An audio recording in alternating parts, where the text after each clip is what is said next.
প্রতি বছরের মতো এবারও বানিয়ে নিলাম টমেটো সস। এবারও কিন্তু আমি 10 কেজি টমেটো দিয়ে টমেটো সস বানাচ্ছি। যেহেতু টমেটোর সিজন এখন যদি টমেটো সস না বানাই তাহলে কেমন হয়। সো হ্যালো এভরিওয়ান, আসসালামু আলাইকুম, welcome back to my other blog. আশা করি সবাই ভালো আছেন। আলহামদুলিল্লাহ আমিও ভালো আছি। আজকের ভিডিওতে আমি কোনো ডেইলি ব্লগ দেখাবো না, আমি টমেটো সস বানাই আর কিভাবে বানাই টমেটো সসটা সেটাই আপনাদের সাথে শেয়ার করব। আর এই টমেটো সসটা কিন্তু আমি বছর জুড়ে ফ্রিজ ছাড়া একদম বাহিরে রেখেই খাই। তো এর ভিতরে কি কি ব্যবহার করি, কি দিয়ে বানাই সবকিছু আপনার সাথে শেয়ার করব। তো আমি এখানে নিয়ে নিয়েছি 10 কেজি টমেটো গুলা নিয়েছি একদম লাল লাল। 10 কেজি টমেটো একদম সবকটাই লাল লাল ছিল, দুই একটা একটু কম লাল ছিল, তাতে কোনো সমস্যা নেই। আমি সবকটাই নিয়ে নিয়েছি, খুব ভালো করে কেটে নিয়ে তারপর সেদ্ধ করে ঠান্ডা করে নিয়েছি। তারপর ব্লেন্ডার করে নেব। এখন ঠান্ডা করে ব্লেন্ডার করতে হয়, কারণ গরম গরম ব্লেন্ড করলে ব্লেন্ডারের সমস্যা হতে পারে, তাই আমি ঠান্ডা করেই সবসময় ব্লেন্ডার করে নেই। তো সবগুলো একদম ব্লেন্ড করে এখন একটু ছাঁকনিতে ছেঁকে নিচ্ছি। যেহেতু এখানে অনেক টমেটো, 10 কেজি টমেটো, তাই আমার হাজবেন্ড আমাকে হেল্প করছিল। আমার হাজবেন্ডই টমেটোগুলো ছেঁকে দিচ্ছিল। ছেঁকে কিন্তু বিচি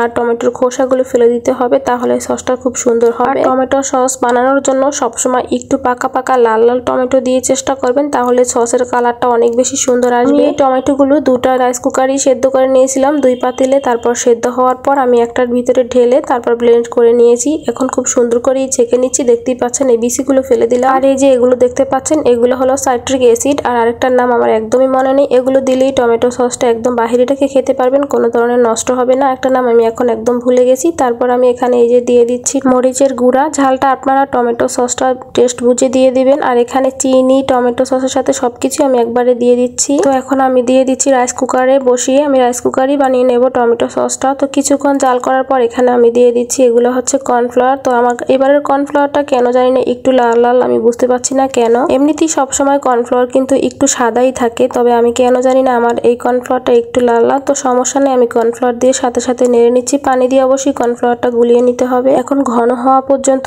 আমি নেড়ে চেড়ে নেব। আর একটা প্লেটে উঠে একটুখানি নিয়ে দেখতে পারেন ঠান্ডা করে যে টমেটো সসটা ঠিক মতো হয়েছে কিনা। হইলে তারপর নামিয়ে ঠান্ডা করে এরকম কাচের ডিব্বাতে ভরে নেবে। আর আমি আবারও বলে দিচ্ছি এগুলোর ভিতরে আমি কি কি দিলাম। টমেটোর ভিতরে লবণ, চিনি, মরিচের গুঁড়া আর সাইট্রিক অ্যাসিড, আর সাথে কিন্তু ভিনেগারও দিয়েছিলাম, ওটা আমার একদমই বলা হয়নি। তো এই যে ঠান্ডা করে নিয়েছি, এখন কিন্তু আমি সবগুলো ডিব্বা ভরে নেব।